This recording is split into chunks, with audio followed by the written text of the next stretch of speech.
Hi everyone, hope you are all doing great. 10k save பண்ணுறேன்னு நினைப்பீங்க, but ஆக்சுவலாக நீங்கள் வேல்யூ லூஸ் பண்ணிட்டு இருக்கீங்க. பேங்க்கில் வச்சா சேஃப்னு ஃபீல் ஆகும். கோல்டு வாங்கினா அதுவே நம்மளுக்கு நம்மளுக்கு ஃபீல் நடக்கும். But 5 years down the line என்ன நடக்கும் தெரியுமா? 5 years டவுன் த லைனில் உங்களோட 10k மட்டும் நீங்கள் கேஷாக வச்சுட்டு இருந்தீங்கன்னா அது 6kவாக மாறி இருக்கும். என்ன இது புதுசாக இருக்கிற மாதிரி இருக்கா? இல்லை இதுதான் ஃபஸ்ட் டைம் நீங்கள் கேள்விப்படுறீங்களா? அப்போ இந்த வீடியோ உங்களுக்காக தாங்க. இந்த வீடியோவை ஸ்கிப் பண்ணாமல் ஃபுல்லாக பாருங்கள். ஏன்னா இந்த வீடியோவில் உங்களுக்கு யூஸ்ஃபுல்லான நிறைய இன்ஃபர்மேஷன் இருக்கும். சேஃப்னு நீங்கள் நினச்ச பிளேஸில் தான் உங்களுக்கு உங்களோட மணி வேல்யூ வந்து ரெடியூஸ் ஆகிட்டு இருக்கும். Before we dive in, this is Chandra's tech and finance channel. உங்கள் கெரியரும் உங்கள் ஃபினான்ஷியல் லைஃப்பும் அப்கிரேட் பண்ணுறதாங்க நம்ம சேனலோட மோட்டிவ். வாங்க வீடியோக்குள்ளே போகலாம். ஆனஸ்ட்டாக சொல்லுங்கள், சேலரி வந்தவுடனே நம்ம என்ன பண்ணுவோம்? சேலரி வந்து ஆட்டோமேட்டிக்காக பேங்க்கில் கிரெடிட் ஆகிடும். ஸோ அந்த அமௌண்ட் வந்து பேங்க் அக்கௌண்ட்லேயே இருக்கும். இல்லைனா நம்ம கோல்டு வாங்கிடும். இது ரெண்டுமே நம்ம பண்ணுறதுனால நம்மளோட சைக்காலஜி என்ன சொல்லுவோம்னா, நம்மளுக்கு சேஃபாக இருக்குது அப்படின்ற மாதிரி நம்மளுக்கு ஒரு ஃபீல் கிடைக்கும். பட் சேஃபாக இருக்க எல்லாமே கரெக்டுன்னு அர்த்தம் இல்லைல்ல. ஹேபிட், நம்மளோட ஸ்பெண்டிங் ஹேபிட்டே நிறைய பேருக்கு ட்ராக் பண்ண தெரியாது. நம்ம எங்கே செலவு பண்ணுறோம்னு நம்மளுக்கு தெரியாது. எப்படி சேலரி வந்ததுன்னா அதை அக்குமுலேட் பண்ணி ரீட்டைன் பண்ணணும்னு தெரியாது. ஹேபிட்டில் நம்ம பயங்கரமாக மணி மிஸ்டேக் பண்ணுவோம். ஸோ சேலரி வந்து ஆட்டோமேட்டிக்காக பேங்க் அக்கௌண்ட்டில் கிரெடிட் ஆகிடும். மாதம் நம்ம 1 month ஃபுல்லாக ஒர்க் பண்ணியிருப்போம். அந்த 1 month ஒர்க் பண்ணதுக்கு சேலரி வந்து நெக்ஸ்ட் மந்தோட ஸ்டார்டிங்கில் நம்ம கிரெடிட் பண்ணிடுவாங்க. ஸோ அந்த அமௌண்ட் வந்து பேங்க் அக்கௌண்ட்டில் தான். Mistake number 2, family influence. நம்ம வீட்டில் இருக்கிறவங்க பெரியவங்க என்ன சொல்லுவாங்கன்னா, மணி எதனா உனக்கு வந்துச்சுன்னா, நீ நல்லா சம்பாதிக்கிறடா, சம்பாதிச்சனா அந்த அமௌண்ட்டை சேஃபாக வச்சுக்கோ, ரிஸ்க் எதுவும் எடுக்காத. நம்மக்கிட்ட அடிக்கடி சொல்லி சொல்லி நம்மளுக்கும் வந்து நம்ம பிரெயின் அப்படியே தான் திங்க் பண்ணுவோம், ரைட்டா?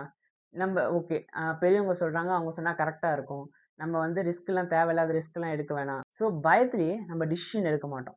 Mistake number 3, lack of clarity. நிறைய பேர் சேவ் பண்ணணும்னு ட்ரை பண்ணுவாங்க, அது பண்ணிக்கிட்டே இருப்பாங்க.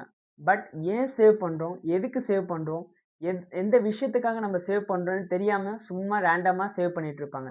கோல் இல்லைன்னா டைரக்ஷன் இல்லை. நீங்கள் டிசிஷன் எடுக்கல, உங்கள் சரௌண்டிங்ஸ் தான் உங்கள் டிசிஷன் எடுக்குது. நான் சொல்கிறது சில இடத்துல உங்களுக்கு கஷ்டமாக தான் இருக்கும், பட் அதுதான் உண்மை. நீங்கள் யோசிச்சு பண்ணுறீங்களா, இல்லை ஆட்டோமேட்டிக்காக தான் இந்த ப்ராப்ளம்ஸ்லாம் நடக்குதா? பட் இங்கே தாங்க ரியல் ப்ராப்ளமே ஸ்டார்ட் ஆகுது. Saving reality. 10k பேங்க்கில் வச்சா என்ன நடக்கும்? சேஃப்னு நம்மளுக்கு ஃபீலாக இருக்கும், பட் ஆக்சுவலாக க்ரோத் ஜீரோங்க. ஸோ பேங்க்கில் சேவ் பண்ணுறதுனால நம்மளுக்கு என்னென்ன மாதிரி ப்ராப்ளம்ஸ் நடக்கும்னா, ஃபர்ஸ்ட் ப்ராப்ளமாக நான் என்ன பார்க்குறேன்னா, ரிட்டர்ன்ஸ். எஃப்டியில் ரிட்டர்ன்ஸ் வந்து ஒரு 5 to 6% நடக்கும். பட் இன்ஃப்ளேஷனு நம்ம இந்தியாவில் 7 to 8% இருக்குது. ஸோ நீங்கள் பேங்க்கில் அந்த அமௌண்ட்டை சேவ் பண்ணி வச்சுருந்தீங்கன்னா அதோட வேல்யூ கொஞ்சம் கொஞ்சமாக குறைஞ்சிக்கிட்டே இருக்கும். அப்போது கெயின் இல்லைங்க, லாஸ் தான் நடக்கும். Second problem, tax. நம்ம ஒரு நல்ல அமௌண்ட் வச்சுருக்கோம், அதை எஃப்டியில் போட்டு வச்சுருப்போம்னு வச்சுப்போம். அதுலேருந்து நம்மளுக்கு கொஞ்சம் ரிட்டர்ன்ஸ் வரும். அந்த ரிட்டர்ன்ஸ் வந்து டிடிஎஸில் போயிடும். டிடிஎஸ்லனா உங்களுக்கு என்ன ரிட்டர்ன்ஸ் வருதோ அதில் ஒரு போர்ஷனை வந்து கவர்மெண்ட் வந்து டேக்ஸாக பிடிச்சிருவாங்க. அப்படி பிடிக்கிறதுனால உங்களுக்கு ரிட்டர்ன்ஸ் வந்து ரொம்ப பாதிக்கும். ஸோ உங்கள் மணி உங்களுக்காகவே அங்கே ஒர்க் ஆகலை. Problem 3, inflation. நான் முன்னாடி சொன்ன மாதிரி தான், இன்ஃப்ளேஷன் இன் இந்தியா வந்து ஒரு 7 to 8% இருக்குது. ஸோ உங்களோட இன்வெஸ்ட்மெண்ட் வந்து மோர் தென் 8% இருக்கணும். ப்ராபபிளி லைக் 10 to 15% இருந்தால் இட்ஸ் பெட்டர் ஆக்சுவலி. அப்போ தான் உங்கள் மணி உங்களுக்காக அங்கே ஒர்க் பண்ணுதுன்னு அர்த்தம். இன்ஃப்ளேஷனில் நம்மளோட மணி வந்து நம்மளோட கொஞ்சம் கொஞ்சமாக வாங்குகிற திறனை வந்து குறைச்சிரும். ஃபார் எக்ஸாம்பிள், நம்ம முன்னாடிலாம் வந்து 1/2 லிட்டர் பால் 10 ரூபா 12 ரூபாய்க்கு வாங்கியிருப்போம். இப்போது ஒரு 1/2 லிட்டர் பால் வந்து 24 ருபீஸ்லேருந்து ஆல்மோஸ்ட் லைக் 50 ருபீஸ் வந்து இன்க்ரீஸ் ஆகிருக்கு. பட் சேலரி அந்த அளவுக்கு ஃபாஸ்ட்டாக டபுள் ஆகிருக்காது. ஸோ இதுதாங்க இன்ஃப்ளேஷன். இன்ஃப்ளேஷன் வந்து நம்மளோட மணி வேல்யூ வந்து குறைச்சிரும் over the period of time. So அந்த அளவுக்கு நம்மளோட மணி வேல்யூ வந்து நம்ம இன்க்ரீஸ் பண்ணணும்னா நம்ம இன்ஃப்ளேஷனை விட ரிட்டர்ன்ஸ் அதிகமாக எடுத்தால் மட்டும்தான் நம்மளோட மணியோட வேல்யூ வந்து நம்மளால் ஹோல்ட் பண்ண முடியும். நீங்கள் சேவ் பண்ணுறேன்னு நினைக்கிறீங்க, பட் ஆக்சுவலாக நீங்கள் மணி வேல்யூவை லூஸ் பண்ணிகிட்ருக்கீங்க. சேவிங் உங்கள் மணியை ப்ரொடெக்ட் பண்ணும், பட் க்ரோ பண்ணாது. அப்போ கோல்டு பெஸ்ட்டா? Gold reality. கோல்டு இந்தியன்ஸ்க்கு ரொம்ப ரொம்ப பிடிச்ச மெட்டலுங்க கோல்டு. கோல்டு எப்படி தெரியுமா க்ரோ ஆகும்? ஸ்லோவாக க்ரோ ஆகும், பட் கன்சிஸ்டண்ட்டாக இருக்கும். நான் கோல்டோட மிகப்பெரிய ஸ்ட்ரென்த்தாக நான் ஃபஸ்ட்டு என்ன பார்க்குறேன்னா, லாங் டேர்ம் கமிட்மெண்ட்டுங்க அது. ஸோ நீங்கள் லாங் டேர்மில் ஹோல்ட் பண்ணும்போது அதோட ஸ்ட்ரென்த் பயங்கரமாக இருக்கும். நீங்கள் அது ஃபாஸ்ட்டாக க்ரோ ஆகும். ஷார்ட் டைமில் கோல்டு வந்து பயங்கர ஃபாஸ்ட்டாக ஆகிருக்காது, க்ரோ ஆகிருக்காது. ரீசெண்ட் லாஸ்ட் 2 இயர்ஸில் வந்து கோல்டு வேகமாக வளர்ந்துருக்கு. பட் ஹிஸ்டாரிக்கலாக நீங்கள் பார்த்தீங்கன்னா கோல்டு வந்து அந்த அளவுக்கு ஃபாஸ்ட்டாக க்ரோ ஆகாது, பட் கன்சிஸ்டண்ட்டாக இருக்கும். கன்சிஸ்டண்ட்டாக இருக்கும் போது உங்களுக்கு வேல்யூ வந்து ஓவர் த பீரியட் ஆஃப் டைமில் வந்து இன்க்ரீஸ் ஆகிருக்கும். செகண்ட் ஸ்ட்ரென்த்தாக நான் என்ன பார்க்குறேன்னா, இன்ஃப்ளேஷன் ப்ரொடெக்ஷன். நீங்க கோல்ட்ல இன்வெஸ்ட் பண்ணீங்கன்னா, இந்தியாவோட இன்ஃப்ளேஷன விட நீங்க உங்களோட கோல்டோட ரிட்டர்ன்ஸ் வந்து அதிகமா எடுத்திருப்பீங்க. ஸோ கோல்ட்ல இன்வெஸ்ட் பண்றது ஒரு நல்ல ஐடியான்னு சொல்லுவாங்க. மணி வேல்யூ குறைஞ்சிருக்கலாம். பட் கோல்டோட வேல்யூ இன்க்ரீஸ் ஆயிதாங்க இருக்கும். அதனால அது இன்ஃப்ளேஷனோட அட்ஜஸ்ட் ஆயிரும். 3வது மிகப்பெரிய ஸ்ட்ரென்த்தா நான் என்ன பார்க்குறேன்னா கோல்ட்ல, எமோஷனல் அசெட். எமோஷனல் அசெட்னா இந்தியாவுக்கு ரொம்ப ரொம்ப சென்டிமெண்ட்டா ரொம்ப பிடிச்ச நம்மளோட கல்ச்சர்லயே ரொம்ப பின்னி பிணையப்பட்டது தான் வந்து கோல்டுன்னு சொல்லுவாங்க. எல்லா ட்ரெடிஷன் இதுலயும் வந்து கோல்டு இருக்குங்க. ஏன் அப்டின்னா, கோல்டு வந்து நம்ம ரொம்ப எமோஷனலா கனெக்ட் ஆயிருக்கோம். அப்படி ஏன் அப்படி கனெக்ட் ஆயிருக்கோம்னா, நம்மளுக்கு எதனா ஒரு ப்ராப்ளம் இருந்ததுன்னா, அத நம்ப காப்பாத்தும்னு நம்புறோம். நெறைய இடத்துல நம்மள காப்பாத்தியும் இருக்கு. எப்படின்னா, இப்போ ஒரு தனி நபர்ன்னு வச்சுப்போம். ஒரு இண்டிவிஜுவலுக்கு எதனா ஒரு ப்ராப்ளம்னா, அவங்க கையில கோல்டு இருந்தா, அத வந்து ஈஸியா பிளெட்ஜ் பண்ணி, லிக்விடேட் பண்ணி, அவங்களால அந்த கேஷ் ஜெனரேட் பண்ண முடியும். கேஷ் ஜெனரேட் பண்ணி அவங்களோட ப்ராப்ளம அந்த டைம்ல அவங்களால சால்வ் பண்ணிக்க முடியும். இது இண்டிவிஜுவலுக்கு மட்டுமான்னு கேட்டீங்கன்னா, இல்ல. ஈவன் ஃபார் கண்ட்ரீஸ் கூட நெறைய கோல்டு அக்குமுலேட் பண்ணி, அவங்களுக்கு எதனா ஒரு கமாடிட்டில வந்து நடக்குது அப்படின்னா, அவங்க என்ன பண்ணுவாங்க, அவங்க கிட்ட இருக்க கோல்ட வித்துட்டு, அத வந்து அவங்களோட ப்ராப்ளம சால்வ் பண்ணிப்பாங்க. அம்மா கொஞ்சம் கொஞ்சமா கோல்டு வாங்கி வச்சிருப்பாங்க. பட் அதோட வேல்யூ இப்போ பயங்கர பெருசா இருக்குங்க. சின்ன அமௌண்ட்டா தான் இருந்திருக்கும். பட் இப்போ அதோட வேல்யூ ரொம்ப ரொம்ப பெருசு. ஸோ கோல்டு வந்து நம்மளோட வெல்த்த வந்து பயங்கரமா கிரியேட் பண்ணும்னு நான் சொல்ல மாட்டேன். பட் வெல்த்த புரொடெக்ட் பண்ற ஒரு அசெட் வந்து கோல்டுன்னு சொல்லலாம். இத வந்து ஒரு எட்ஜிங்கா சொல்லலாம். இன்வெஸ்ட் பண்ணும்போது எல்லாமே டவுன் ஆச்சுனாலும், கோல்டு வந்து அத பேலன்ஸ் பண்றதுக்காக ஒரு எட்ஜிங் இன்ஸ்ட்ருமென்ட்டா வந்து கோல்ட வந்து யூஸ் பண்ணுவாங்க. கோல்ட்ல ஒரு கேட்ச் இருக்கு. நீங்க ஷார்ட் டெர்ம்ல ப்ராஃபிட் எடுக்கணும்னு கோல்ட்ல வந்தீங்கன்னு வச்சுக்கோங்களேன், உங்களுக்கு டிசப்பாயின்ட்மென்ட் தாங்க ஆகும். ஏன்னா நெறைய இடத்துல ஷார்ட் டெர்ம் ட்ரேடர்ஸ்லாம் நான் பார்க்குறேன். கோல்டு இடிஎஃப்ஸ்லாம் வாங்குறாங்க, டக்குனு விக்கணும்னு பார்க்குறாங்க. அப்படி அந்த மாரி நீங்க ஷார்ட் டெர்ம்ல பண்ணும்போது, உங்களுக்கு லாஸ் ஆகறதுக்கு நெறைய வாய்ப்பு இருக்கு. பட் நீங்க லாங் டெர்ம் விஷன் வச்சு நீங்க பிசிக்கல் கோல்டாவோ, இல்ல டிஜிட்டல் கோல்டாவோ வாங்குறீங்கன்னா, உங்களுக்கு லாஸ் வந்து அந்த இடத்துல பெருசா இருக்காது. ஏன்னா, நீங்க வந்து உங்களோட இன்வெஸ்ட்மென்ட்க்கு டைம் தர்றீங்க. இங்க உங்களோட மிகப்பெரிய நண்பன் வந்து டைம் தாங்க சொல்லுவேன். ஸோ நீங்க எந்த அளவுக்கு உங்க இன்வெஸ்ட்மென்ட்க்கு டைம் தர்றீங்களோ, அந்த அளவுக்கு உங்களோட லாஸ் வந்து ரொம்ப கம்மியா லாஸ் மோஸ்ட்டா இருக்காது. ஏன்னா வந்து மோஸ்ட்டா நீங்க நெட்ல வந்து பாசிட்டிவா தான் நீங்க உங்களோட இன்வெஸ்ட்மென்ட் ஜர்னிய முடிக்கும்போது நீங்க பாசிட்டிவா தான் எண்ட் ஆயிருப்பீங்க. குயிக் ப்ராஃபிட் எக்ஸ்பெக்ட் பண்ணீங்கன்னா, டிசப்பாயின்ட்மென்ட் ஆயிடுவீங்கன்னு நான் சொன்னேன். பட் இங்க ரியல் ட்விஸ்ட் ஒண்ணு இருக்கு. யார் அது? கம்பேரிசன். இப்ப கம்பேர் பண்ணி பார்ப்போமா? சேவிங்ஸ் பெஸ்ட்டா? கோல்டு பெஸ்ட்டா? சேவிங்ஸ் வந்து குரோத் வந்து 0 மினிமலா இருக்கும். பட் நம்மளுக்கு சேஃப்ன்னு ஒரு சைக்காலஜிக்கல் எஃபெக்ட் இருக்கு. நம்மளுக்கு சேஃப்ன்னு ஃபீல் ஆகும். அதுவே கோல்டுனா, நம்மளுக்கு ரிஸ்க்ன்ற மாரி ஃபீல் ஆகும். பட் அதோட குரோத் பொட்டன்ஷியல் என்னன்னு நம்மளுக்கு தெரியும். ஸோ லாங் டெர்ம்ல அது க்ரோ ஆகும்னு தெரியும். இப்ப என்னென்ன பாராமீட்டர்ஸ் வச்சு நம்ம கம்பேர் பண்ணி பார்க்க போறோம்னா, 3 பாராமீட்டர் வச்சு நான் கம்பேர் பண்ண போறேன். லிக்விடிட்டி. லிக்விடிட்டினா நம்மளுக்கு ஆபத்து டைம்ல டக்குன்னு நம்மளுக்கு கேஷ் வேணும்னா, நம்ம சேவிங்ஸ் அக்கவுண்ட்ல இருக்க பணமா, இல்ல கோல்டு வந்து பணமாக்குறதா? ஈஸிங்க. சேவிங்ஸ் அக்கவுண்ட்ல காசு இருந்ததுன்னா, டக்குன்னு ஸ்வைப் பண்ணி எடுத்துட்டு வந்துருவோம். நம்மளுக்கு அங்க டக்குன்னு ஈஸியான லிக்விடிட்டி வந்து ஈஸி. ஆனா கோல்டுனா, நம்ம போய் பிளெட்ஜ் பண்ணணும். அது எவ்வளோ வெயிட் இருக்குன்னு பார்ப்பாங்க. அதுக்கு ப்ராப்பரான டாக்குமெண்ட்ஸ் குடுக்கணும். அதுக்கப்புறம் நம்ம சைன் பண்ணணும். அப்புறம் அந்த நம்மளுக்கு தேவைப்படுற அமௌண்ட் வந்து இப்ப நீங்க பேங்க்ல வச்சீங்கன்னா, என்ன பண்ணுவாங்க, உங்களுக்கு டைரக்ட்டா கேஷ் குடுக்க மாட்டாங்க. உங்களுக்கு அக்கவுண்ட்ல மாத்திருவாங்க அந்த அமௌண்ட்ட. அப்புறம் நீங்க மறுபடியும் வந்து வித்ட்ரா பண்ணணும். ஸோ உங்களுக்கு அந்த ப்ராசஸ் வந்து கொஞ்சம் சுத்தி வளைக்கிற மாரி இருக்கும். பட் சேவிங்ஸ்ல ஈஸி. டக்குனு அக்கவுண்ட்ல இருந்ததா, டக்குனு நான் எடுத்துருவேன். ஈஸியா பர்ப்பஸ். சேவிங்ஸ் வந்து எப்பவுமே ஷார்ட் டெர்ம்க்கு நீங்க சேவ் பண்றது பெட்டர். அதுவே கோல்டு வந்து லாங் டெர்ம்க்கு நீங்க பிரிஃபர் பண்றது தான் ரொம்ப ரொம்ப பெட்டரா இருக்கும். ஏன்னா நம்ம ஷார்ட் டெர்ம் கோல்ஸ்க்கு நீங்க சேவ் பண்ணி வச்சு அது அங்கருந்து ஸ்பெண்ட் பண்றீங்கன்னா, உங்களுக்கு பெருசா வந்து எந்த இஷ்யூஸும் இருக்காது. உங்களோட ஷார்ட் டெர்ம் கோல்ஸ நீங்க ஈஸியா அச்சீவ் பண்ணிடலாம். அதுவே நீங்க லாங் டெர்ம்ல வெல்த் கிரியேட் பண்ணணும், வெல்த் புரொடெக்ட் பண்ணணும்னு பார்க்குறீங்கன்னா, கோல்டு தாங்க உங்களுக்கு பெஸ்ட் சாய்ஸ். 3வது பாராமீட்டர் மைண்ட் செட். எப்பவுமே கோல்டு வந்து நம்மளுக்கு ஒரு ரிஸ்கியான ஃபீலே நம்மளுக்கு தந்துட்டு இருக்கும். பட் குரோத் பொட்டன்ஷியல் உள்ள ஒரு மெக்கானிசம நம்மளுக்கு குடுக்கும். சேவிங்ஸ் என்ன குடுக்கும்? ரொம்ப ரொம்ப சேஃபா இருக்கும்.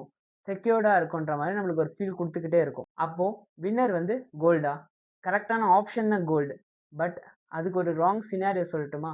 இப்போ உங்களுக்கு ஒரு எமர்ஜென்சி டக்குன்னு வேணும் காசு. உங்க பேங்க் அக்கவுண்ட்லேருந்து சேவிங்ஸ் வந்து எடுக்கிறது ஈஸியா? இல்ல கோல்ட போய் பிளெட்ஜ் பண்றது ஈஸியா?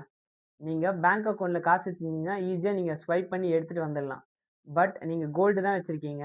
அத நீங்க லிக்விடேட் பண்ணணும்னா, உங்களுக்கு டைம் ஆகும். ஒரு டைம் கன்சியூமிங் தான். ரைட்டான ஆப்ஷன் கூட ராங்கான டைம்ல நம்மளுக்கு ப்ராப்ளம் ஆகுங்க. அப்போ ரியல் வின்னர் யாரு? கோல்டா? சேவிங்? ப்ராப்ளம் என்ன தெரியுமா? ஆப்ஷன்ல இல்லங்க. நம்மளோட யூசேஜ்ல தான் இருக்கு. First mistake extreme. என்ன எக்ஸ்ட்ரீம்னா, நம்ம ஃபுல்லா ஸ்பெண்டிங்லயே போயிடுவோம். இல்ல ஃபுல்லா சேவிங்ஸ்ல போயிடுவோம். நம்மளுக்கு ஒரு நடுநிலைமையே இருக்காது. கரெக்ட்டா நம்மளுக்கு பேலன்ஸ் பண்ண தெரியாது. நம்ம எப்பவுமே ப்ராப்பரா சேவும் பண்ணணும், ப்ராப்பரா ஸ்பெண்டும் பண்ணணும். அப்படி இருந்தீங்கன்னா தான் உங்களால லைஃப்ப பயங்கரமா என்ஜாய் பண்ண முடியும். நீங்க ரொம்ப எக்ஸ்ட்ரீம்ல 2 பக்கத்துலயும் இருந்தீங்கன்னா, ரொம்ப ரொம்ப கஷ்டமா இருக்கும். ரொம்ப ஸ்பெண்ட் பண்றீங்கன்னா, ஊதாரி மாரி செலவு பண்றேன் அப்படின்னு சொல்லுவாங்க. இல்ல நான் ரொம்ப கன்ஸ்ட்ரெயின்டா செலவு பண்ணாம இருந்தேன்னு வச்சுக்கோங்களேன், சின்ன சின்ன விஷயத்துக்கு கூட செலவு பண்றதுக்கு யோசிக்கிறோம்னு வச்சுக்கோங்களேன், நம்மள வந்து கஞ்சன்னு சொல்லுவாங்க. ஸோ யார் என்ன வேணா சொல்லிட்டு அது it doesn't matters to us. But நம்ம எப்பவுமே ஒரு நடுநிலைமையோட மிடில்ல இருக்கணும். நமக்கு அப்பதான் நம்மளுக்கு பேலன்ஸ் பண்ண தெரியணும். அதுதான் ரொம்ப முக்கியம். Mistake number 2 no system. நம்மகிட்ட ப்ராப்பரான சிஸ்டம் இருக்காது. ப்ராப்பரான சிஸ்டம்னா என்னன்னு நான் சொல்ல வரேன்னா, நம்மகிட்ட மணி வரும். நம்மளுக்கு எங்க ஸ்பெண்ட் பண்றோம்னு தெரியாமது, நம்ம ட்ராக்கும் பண்ணியிருக்க மாட்டோம் ப்ராப்பரா. அது அது பாட்டுன்னு அதோட வழியில போயிட்டுருக்கும். நம்ம எங்கெங்கெல்லாம் ஸ்பெண்ட் பண்றோம், எங்க செலவு பண்றோம், எங்க செலவு பண்ணாம இருக்கலாம், எப்படி மிச்சப்படுத்தலாம் நம்ம இருந்தா மட்டும் அந்த ஒரு சிஸ்டம் மட்டும் நம்மகிட்ட இல்லன்னா, ரொம்ப ரொம்ப கஷ்டங்க. ப்ராப்பர் பிளானிங் இருக்கணும். ப்ராப்பரான ஒரு சிஸ்டம் இருந்தா மட்டும் தான் நம்மளால மணிய ரீட்டெயின் பண்ணவே முடியும். Mistake number 3 no awareness. நம்மளுக்கு ப்ராப்பரான அவேர்னஸே இருக்காது. ப்ராப்பரான அவேர்னஸ் இல்லன்னா, நீங்க வந்து மணி வரும் உங்ககிட்ட.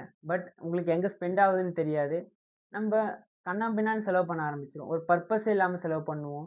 நம்ப வந்து ஒரு நம்மளோட லேர்னிங் பொட்டன்ஷியலுக்கு செலவு பண்ண மாட்டோம். எக்ஸ்பென்சிவ் வெக்கேஷனுக்கு போய் அங்க தேவையில்லாம ஸ்பெண்ட் பண்ணுவோம். நம்மகிட்ட ஒரு பட்ஜெட் இருக்கும். பட் பட்ஜெட்ட தாண்டி சில சில டைம்ல நம்ம வந்து ஸ்பெண்ட் பண்ணுவோம். ப்ராப்பர் பட்ஜெட்டிங் நம்மகிட்ட இருக்காது. ப்ராப்பரோட அவேர்னஸ் நம்மகிட்ட இருக்காது. அதனால தாங்க இந்த இஷ்யூஸ்லாம் நம்மளுக்கு வருது. 10K சேவ் பண்றது ப்ராப்ளம் இல்லங்க.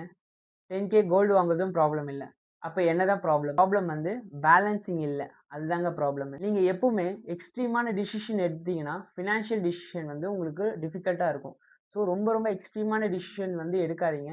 ரொம்ப பேலன்ஸ்டா, காமா, கம்போஸ்டா ஒரு டிசிஷன் எடுங்க. அதுதாங்க உங்களுக்கு வந்து உங்களோட டிசிஷன் பெட்டர்மென்ட்டாவும் இருக்கும். நீங்க எடுக்கிற டிசிஷன் வந்து கரெக்ட்டாவும் இருக்கும். பெர்ஃபெக்ட்டா ஆன் பாயிண்ட்ல இருக்கும். ஸோ ஸ்மார்ட் பீப்பிள் என்ன பண்ணுவாங்க? ரிச் பீப்பிள் என்ன பண்ணுவாங்க? த ரியல் வின்னர்ஸ் என்ன பண்ணுவாங்கன்னா, இப்போ ஃபார் எக்ஸாம்பிள் அவங்க கிட்ட நீங்க 10K குடுத்தீங்கன்னு வச்சுக்கோங்களேன். நீங்க சேவும் பண்ணணும், கோல்டு வாங்கணும்னு சொன்னீங்கன்னா, அவங்க என்ன பண்ணுவாங்கன்னா, 10K இருந்தா 5Kவ சேவிங்ஸ் அக்கவுண்ட்ல வச்சுப்பாங்க. மிச்சம் இருக்க பேலன்ஸ் லெஃப்ட் ஓவர் 5Kவ வந்து அவங்க கோல்டு வாங்கிப்பாங்க. ஸோ இந்த மாரி நீங்க பண்றதுனால, உங்களுக்கு ஒரு எமர்ஜென்சி ஃபண்ட் கிரியேட் ஆகுது. ப்ராப்பரான சிஸ்டம்க்குள்ள நீங்க வந்துடுறீங்க. ப்ராப்பரா நீங்க இந்த மாரி ஃபினான்ஷியல் பிளானிங் பண்றதுனால, உங்களுக்கு ஸ்ட்ரெஸ் ரொம்ப கம்மி. இங்க கன்சிஸ்டன்சி தாங்க கீ. எந்த அமௌண்ட்டுன்னு முக்கியம் கிடையாது. அது சின்ன அமௌண்ட்டா கூட இருக்கலாம். பட் கன்சிஸ்டன்ட்டா over the period of time ஒரு சின்ன அமௌண்ட்ட நீங்க அக்குமுலேட் பண்ணிக்கிட்டே வரீங்கன்னா, ஓவர் த பீரியட் ஆஃப் டைம்ல வந்து உங்களுக்கு அது ஒரு பெரிய வேல்யூவா கிரியேட் ஆயிருக்கும். Simple system. சிம்பிள் சிஸ்டம்னா, நீங்க எந்த இடத்துக்கு போறீங்க? உங்களோட ஃபினான்ஷியல் கோலோட டெஸ்டினேஷன் என்ன? அப்படின்னு தெரிஞ்சு அங்க கோல் வச்சீங்கன்னா, நீங்க ப்ராப்பரா ரீச் ஆயிடுவீங்க. அதுக்கு நம்மளுக்கு ப்ராப்பரான ஒரு சிஸ்டம் தேவை. ஸோ நம்ம சிஸ்டம கிரியேட் பண்ணிட்டீங்கன்னா, நீங்க அது பாட்டுன்னு அதுக்கு ஆக்ஷன் எடுத்துக்கிட்டே இருப்பீங்க. ஒன்ஸ் நீங்க அந்த ஆக்ஷன்ஸ் எடுக்க எடுக்க, நீங்க உங்களோட கோல அச்சீவ் பண்றதுக்கு பக்கத்துல போயிட்டே இருப்பீங்க. கோலும் அட் லாஸ்ட் அச்சீவும் பண்ணியிருப்பீங்க. ஸோ சிஸ்டம் ரொம்ப ரொம்ப முக்கியம். Step 1 save first.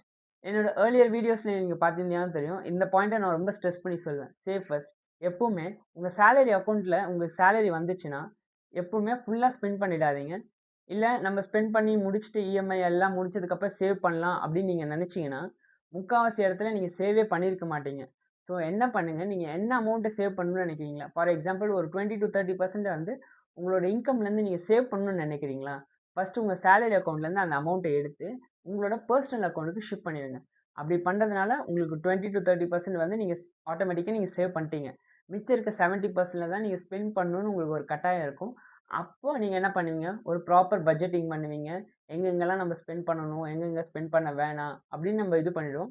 அந்த 20-30% என்ன பண்ணலாம்னு நான் அடுத்த ஸ்டெப்ல சொல்றேன். Step 2 invest. இப்போ நம்ம 20-30% வந்து நம்ம சேலரி அக்கவுண்ட்லேருந்து பிரிச்சு நம்மளோட பெர்சனல் அக்கவுண்ட்டுக்கு மாத்திட்டோம். அந்த 20-30% அமௌண்ட்ட எப்படி நம்ம இது பண்ணணும்னா, எல்லாத்தையும் ஒரே இடத்துல போய் இன்வெஸ்ட் பண்ணக்கூடாது. இல்ல எப்படி சொல்றேன்னா, நம்ம ஃபுல்லா கோல்டும் வாங்கிடக்கூடாது. நம்ம ஃபுல்லா கேஷாவும் வச்சுக்கக்கூடாது. நம்ம என்ன பண்ணணும், அதுல ஸ்ப்ளிட் பண்ணிட்டு, ஒரு பொசிஷன் வந்து கோல்டு வாங்கிக்கணும். இன்னொரு பொசிஷன ஸ்டாக்ஸ், மியூச்சுவல் ஃபண்ட்ஸ் அந்த மாரி வாங்கிக்கலாம். இன்னொரு பொசிஷன வந்து நம்ம எமர்ஜென்சி ஃபண்டா வந்து கிரியேட் பண்ணி வச்சுக்கலாம். Control expenses. எப்பவுமே நம்மளோட எக்ஸ்பென்ஸ நம்மளுக்கு கண்ட்ரோல் பண்ண தெரியணும். எங்க நம்ம ஸ்பெண்ட் பண்ணணும், எங்க ஸ்பெண்ட் பண்ணக்கூடாது. நம்ம சில இடத்துலலாம் ஸ்பெண்ட் பண்ண தயங்கக்கூடாது. அந்த இடத்துல நீங்க ஸ்பெண்ட் பண்ணி தான் ஆகணும். சில இடத்துல நம்ம ஸ்பெண்ட் பண்ண தேவையில்ல. ஃபார் எக்ஸாம்பிள் எங்க ஸ்பெண்ட் பண்ணலான்னா, இப்ப நீங்க கெரியர்ல நெக்ஸ்ட் ஸ்டேஜுக்கு போணும்னா, நீங்க லேர்ன் பண்ணணும். லேர்ன் பண்ணுறதுக்கு நீங்கள் ஸ்பெண்ட் பண்ணணுன்ற மாதிரி ஒரு சினாரியோ வருதுன்னா, நீங்க அந்த இடத்துல போய் நீங்க வந்து எக்ஸ்பென்ஸ் கண்ட்ரோல் பண்றேன் அப்படின்னு நீங்க பண்ணக்கூடாது.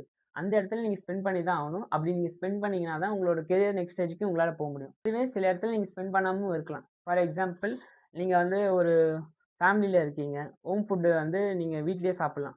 தேவையில்லாம அடிக்கடி போய் டைனிங் பண்றது, அடிக்கடி நீங்க ஹோட்டல் போய் சாப்பிடுறது, அது வந்து வேஸ்ட் ஆஃப் மனி தான். மனி வேஸ்ட், ஹெல்த்தும் வேஸ்ட். நீங்க டிராவல் பண்றீங்க அதுக்கும் காஸ்ட் ஆகும். ஸோ இந்தந்த பாராமீட்டர்ஸ்லாம் இருக்கு. ஸோ நீங்க எங்க உங்களுக்கு ஸ்பெண்ட் பண்ணணும்னு தெரியணும். எங்க வந்து எக்ஸ்பென்ஸ குறைக்கணும்னு நம்மளுக்கு தெரியணும். ஸோ 10K சேவ் பண்ணீங்கன்னா சேஃப்ன்னு சொல்லிட்டேன். அதுவே கோல்டு வாங்கிட்டு ரிஸ்கின்னு ஃபீல் ஆகும்னு சொன்னேன். அது குரோத்துன்னு சொல்லணும். அப்ப ரியல் வின்னர் வந்து காம்பினேஷனுங்க. நீங்க ப்ராப்பரா கம்பைன் பண்ணி இந்த ஸ்ட்ராட்டஜிய வொர்க் பண்ணீங்கன்னா, ஈஸியா நீங்க சக்சஸ் ஆயிடுவீங்க. மணி ஏர்ன் பண்றது ரொம்ப ஈஸிங்க. ஆனா மணி வந்து ரீட்டெயின் பண்றது ரொம்ப ரொம்ப கஷ்டமா இருக்கும். ஸோ எப்பவுமே ப்ராப்பரா பட்ஜெட்டிங் பண்ணுங்க. தேவையில்லாத எக்ஸ்பென்ஸ கண்ட்ரோல் பண்ணுங்க. அந்த மாரி நீங்க பண்ண பண்ண உங்ககிட்ட மணி ரிட்டெயின் ஆவறத யாராலயும் தடுக்கவே முடியாதுங்க. ஸோ நீங்க என்ன பண்ண போறீங்க? ஃபுல்லா சேவிங்ஸ் பண்ண போறீங்களா? இல்ல ஃபுல்லா கோல்ட்ல இன்வெஸ்ட் பண்ண போறீங்களா? இல்ல 2த்தையும் கம்பைன் பண்ண போறீங்களா? கமெண்ட் பண்ணுங்க. உங்களுக்கு எது ரொம்ப புடிச்சிருக்கு? நீங்க என்ன பண்ண போறீங்கன்னு. ஸோ இந்த வீடியோ உங்களுக்கு பிடிச்சிருக்கும்னு நான் நம்புறேன். இந்த வீடியோ பிடிச்சிருந்தா ஒரு லைக் பண்ணுங்க. உங்க ஃப்ரெண்ட்ஸ் கூட ஷேர் பண்ணுங்க. மறக்காம சந்துருஸ் டெக் அண்ட் ஃபினான்ஸ் சேனலுக்கு சப்ஸ்கிரைப் பண்ணுங்க. மீண்டும் ஒரு யூஸ்ஃபுல்லான வீடியோவில் சந்திப்போம். பாய்.